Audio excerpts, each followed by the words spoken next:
We are here in southern New Jersey on the Delaware Bay, and tonight we're doing a horseshoe crab census. And it has not started raining. We don't talk about that. This is our motivation, to have a quick and efficient survey tonight. So show of hands, who's done a survey before? Okay.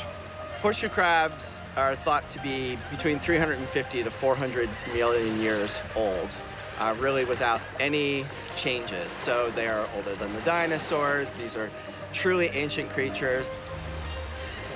When I first came here 35 years ago, you couldn't walk on this beach in the summertime at this time of year without stepping on horseshoe crabs.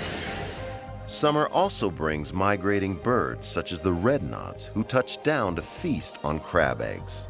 Redknots are long-distance travelers flying 10,000 miles from the tip of South America all the way north to the Arctic. They stop here to fatten up on the way, and they fatten up on the horseshoe crab eggs, which, at least until global warming started, happened at the time that the red knot arrived.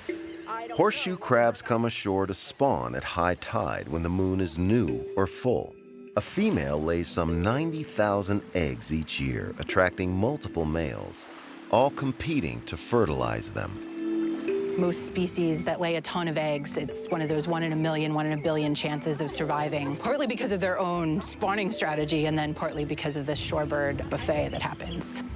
Humans were also harvesting the crabs, using their blood for medical purposes and their bodies to catch eel and conch.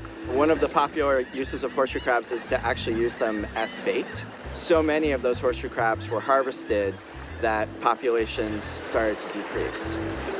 In the early 2000s, the shorebird populations started to really decline rapidly, and it was thought that the reduction in horseshoe crabs numbers and the eggs that they produce was probably the root cause. But there wasn't a lot of data.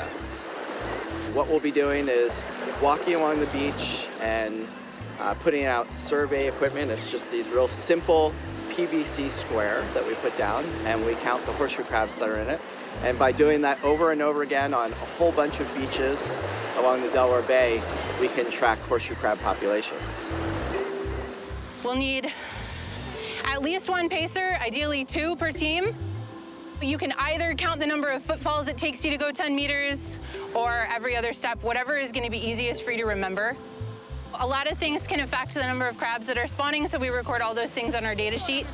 Things like wave energy, cloud cover, we get that a bunch of different ways. A bunch of crabs are starting to come up on the beach, and the feeding frenzy of laughing gulls tells me there's a whole bunch of eggs actually out there on the sand already.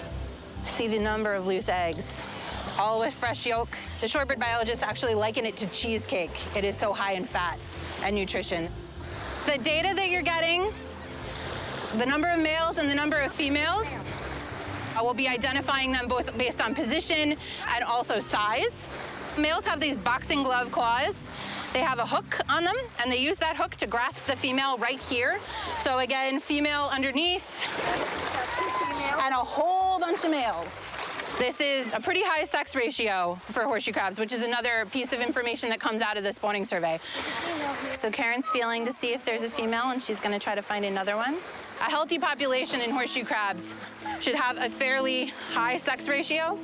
Starting in 2006, the decline in crabs and shorebirds led environmental agencies to implement strict limits on catching horseshoe crabs. There's been a moratorium now. This is the 8th year of the moratorium. One of the things we're looking for is, are they starting to come back?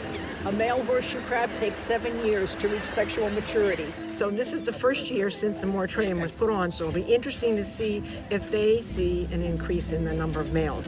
I've been doing this for 2 years or so. I love the environment. I like the horseshoe crabs. I think it's cool that they've pretty much been here forever, a lot longer than humans have been here, millions of years or so. I mean, if their numbers start declining now, then I think we can clearly say that people are the ones who are at fault for it. And I like to feel that I'm helping. Even a little bit, it still makes me feel a little better inside.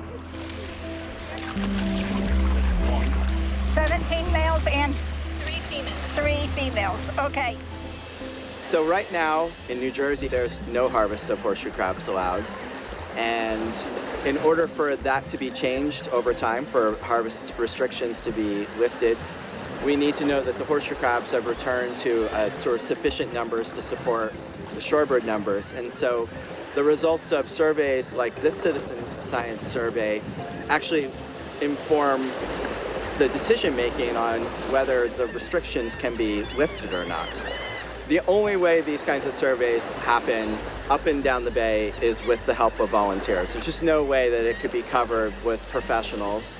And the volunteers do an awesome job doing these kinds of surveys. So it's fantastic data. We've been doing this for 5 years, right. Because it's interesting, and we were both teachers, now we're retired, and we wanted just to see what we can do to help out.